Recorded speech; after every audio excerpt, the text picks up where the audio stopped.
Hey guys, welcome back to part 2 of the Christmas movie Building Behind the Scenes. If you missed the first one, don't worry, I will link part 1 somewhere on this screen. And today we are continuing on with the upstairs and finishing off the build with the remaining movies we have left on our lists. And those movies are How the Grinch Stole Christmas, A Charlie Brown Christmas, Elf, A Christmas Carol, A Christmas Story, and Home Alone. So let's get right into it and continue with the build.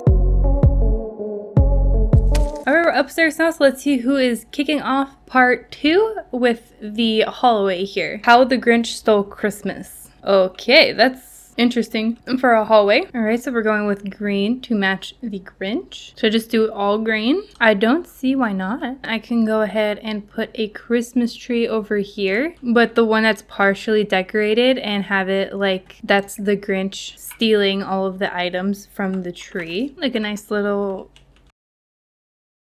I want that dog statue for Max. There we go. There's Max waiting for all of his little instructions. In order to create the Grinch, the first time the makeup was ever applied, it took about 8.5 hours to complete from start to finish. And after that, it took about 3 hours every day to put on and take off. And Jim Carrey wore the entire prosthetic suit piece for a total of about 92 days. And he described the costume and prosthetics as feeling like he's being buried alive. And he was trained on how to cope with the process and having to wear that suit and that feeling by a CIA operative who teaches people how to endure torture. And I'm just putting up some of these cracks, but I'm using them to represent like the wire that's left behind on the walls that it looks like in the cartoon. So I'm sort of like fusing the two. How like all the wire and everything is left in the walls. How the Grinch Stole Christmas reportedly had the most actors and heavy costuming and makeup in over 60 years, taking the title from the 1939's The Wizard of Oz. There's not much else I want to do with this room because I kind of want to make it look like he's already been there and just kind of has the tree left. So I just kind of want to pick a light for the room and that's it. Hate. Double hate. Loathe entirely. Ooh. Ah. That's it, I'm not going. Alright, but that is it for Grinch's Hallway. Not really much to it, but it is the Grinch, so it does make sense. Somebody fabulous! I'm going to make this a small bathroom over here. So that is what I'm going to move on to. Elf bathroom. Oh, should I make everything little? Because that's the way it was for Buddy. There is a Christmas Story cameo in Elf. Ming the Elf is none other than Peter Billingsley, aka Ralphie. He is uncredited in the movie, so it's even harder to find out that he played a role in Elf. I'm sizing everything down because of the way the elf looks when he's in the North Pole. Everything looks small, and in order to achieve that, they didn't want to use too much editing. So instead of scaling everything down or editing it like crazy, they used forced perspective, which means they would shoot a scene without Will Ferrell in it. They would have normal sized desks and chairs and whatnot, so it looked like they fit. And then they would have smaller items for Will Ferrell to sit in, so it looked like he didn't fit in them and that it was smaller. And then they would take the scenes with Will Ferrell and then without Will Ferrell and pair them together. The director wanted someone who wouldn't break when Will Ferrell went into full Buddy the Elf mode, so they chose James Caan to play Walter for his stern persona. And he took the part really seriously in order to stay stern the entire time. However, when it came to the doctor's office scene where Buddy had to get his blood drawn, Michael Caan couldn't help but laugh, and you can see that it's still partly in the take.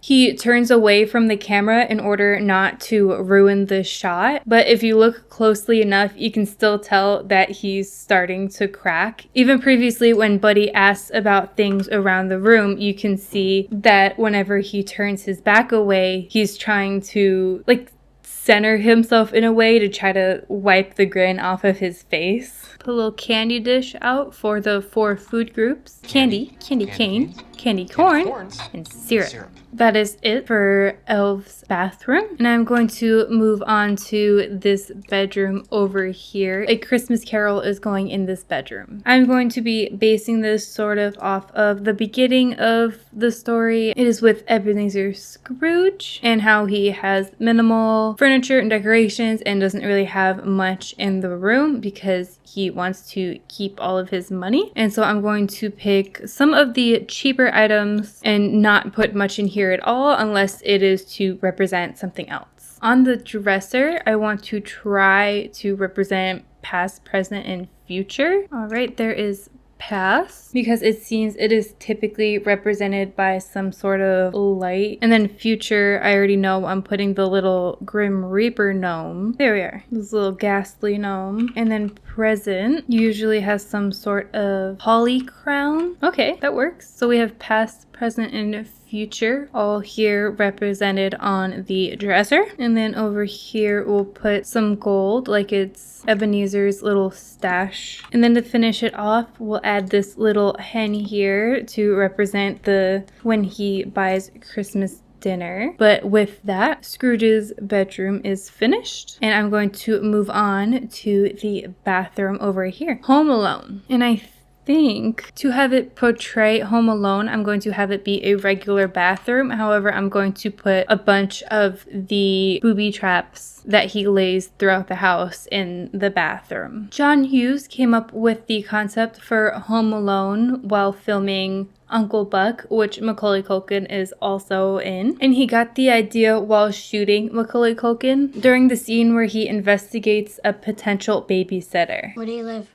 In the city. Do you have a house? Apartment. Own or rent? Rent. What do you do for a living? Lots of things. Where's your office? I don't have one. How come? I don't need one. I was looking for these because I said, I know there are paint cans, and that is a 100% must. Smack me in the face. Heads up! Smack me in the face with the paint can. I get some aftershave for reasons that need not be explained. Also, I was trying to find this cookie jar last time and I couldn't find it. And now I finally found this freaking cookie jar. Oh, that's out of the way. Let's get back to what we were doing. Although the part of Kevin was written with Macaulay Culkin in mind, the director wasn't 100% on board with Macaulay Culkin playing the lead as Kevin. So they auditioned over 100 kids to see if anybody else fit the bill anymore, and they couldn't find anybody. So they went with John Hughes' original concept of having Macaulay Culkin play Kevin, right? And that is it for the Home Alone bathroom. And we'll flip it back around. I might make this like a kid's room and that a study. So I'm going to go ahead and do that and do the kids' room first, which then determines what the study will be. So let's go ahead and find out. A Charlie Brown Christmas. I'm feeling like I could do the dark blue wallpaper and then white floor for kind of like that snowy night. Ignore the patterns, by the way. I'm just kind of going off of color right now. And then even though Snoopy sleeps outside, we have to go ahead and put stuff in the room for him. Little dog bed for Snoopy. Ooh, black and white, like the colors of Snoopy. None of these come in red. I wanted a red one. Oh, there we go. Perfect. It's Snoopy's little dog house. I want this Christmas tree, or possibly just like a tree from outside. Like a little sad piddle tree. I want a piddle tree, please. This works. Just a little tiny Christmas tree. Like a little sad piddle tree. I mean, not really. Ooh, this towel. Yes, yes, yes. This is as close as I'm going to get. And honestly, it's not even that bad. Okay, that's close to it. Now let me grab this weird little egg I have over here. And now we have an ornament. Look, they have a little tree. I like that. It's cute. Okay. That's super cute. I never thought it was such a bad little tree. Maybe it just needs a little love. Charles Schultz, who was the creator of the Peanuts, was not interested in turning them into animation form. However, he relented for Ford Motors, which is the only car he had driven, and allowed Charlie Brown to appear in a series of commercials for the Ford Falcon in the early 1960s.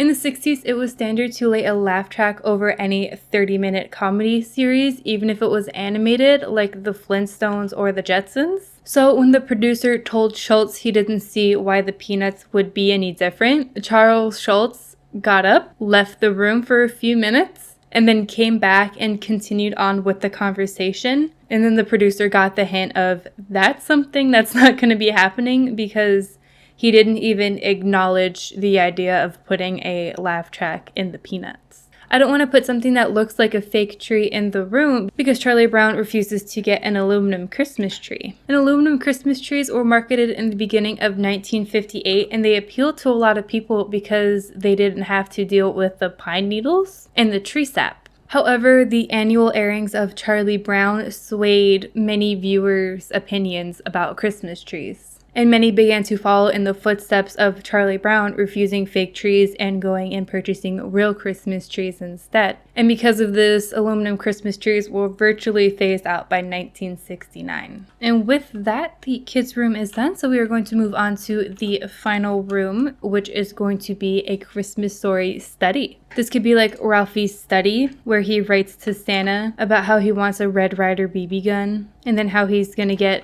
an A in class for his compelling essay about it.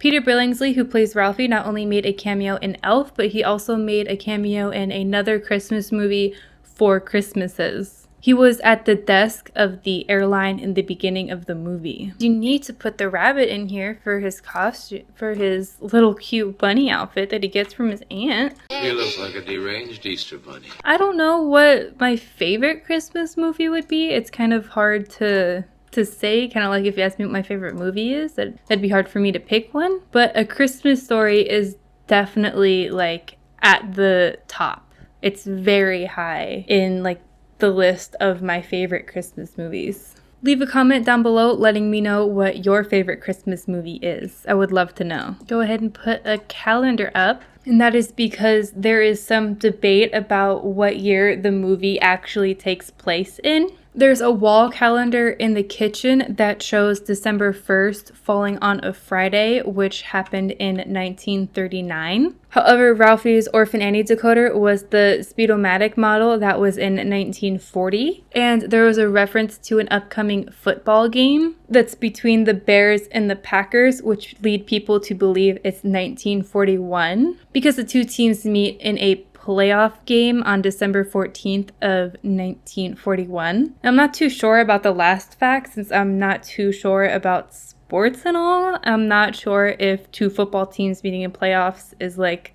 a yearly thing or like something you can actually go on a date off of, but that's what people say. That's what they say. Who's they? I don't know, but that's what they say. And then finish it off with some presents.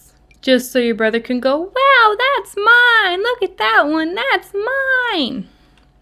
I'm an only child, so I don't know what that's like. But that's what happened in the movie. So I'm going to say that's what happens. They don't have mashed potatoes, but I gotta make a nod to the mashed potato scene. So I'm just popping some potatoes on here. With that, though, that completes the Christmas movie building behind the scenes. So now let me go ahead and give you guys the complete walkthrough. Alright, so on the outside of the house, we have Edward Scissorhands, which took inspiration from the bright colors of the neighborhood and also the darker colors off of what Edward actually wears himself. We have a few topiaries in dog forms to both represent his hedge trimming and his grooming service, I guess. And on the outside, we have Frosty the Snowman. And so we have a bunch of snowmen, and then on this little patio from this sky view, I have it look like an actual snowman. Through the inside in this hallway, we have Christmas with the Cranks. We have Frosty being in jail here.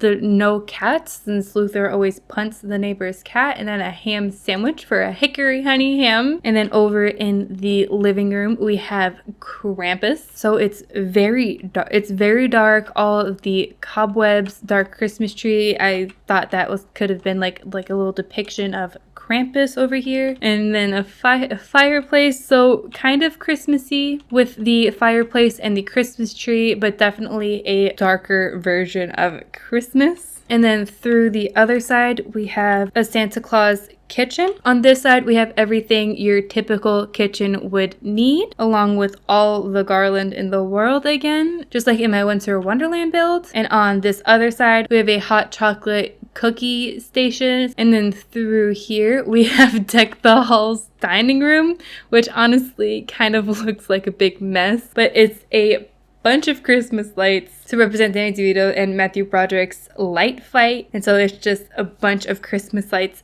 everywhere. And then if we go up the stairs, we have How the Grinch Stole Christmas. So I have Max in the corner with the ornament that the Grinch is always seen with. And then we have a bare Christmas tree with all the string and nails being the only thing that's left behind on the walls. In this first bathroom, we have Elf. Now everything looks normal until you get a sim in here, because everything is scaled down just a little bit to represent what Buddy looked like when he was in the North Pole. And then over to the right, we have a Christmas story study. We have Ralphie's writing station so he can write the best essay about his Red Ryder BB gun. A pink bunny to represent his pink bunny suit.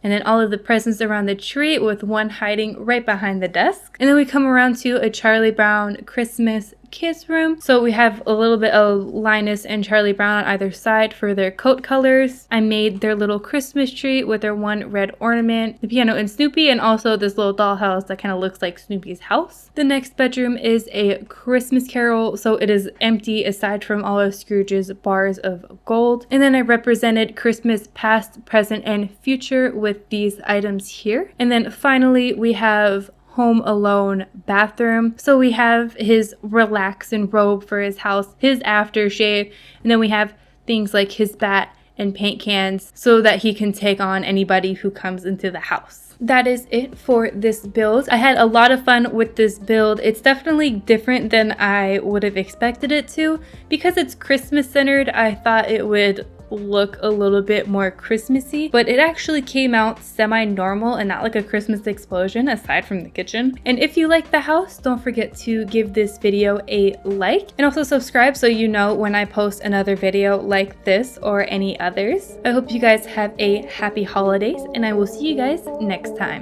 Bye!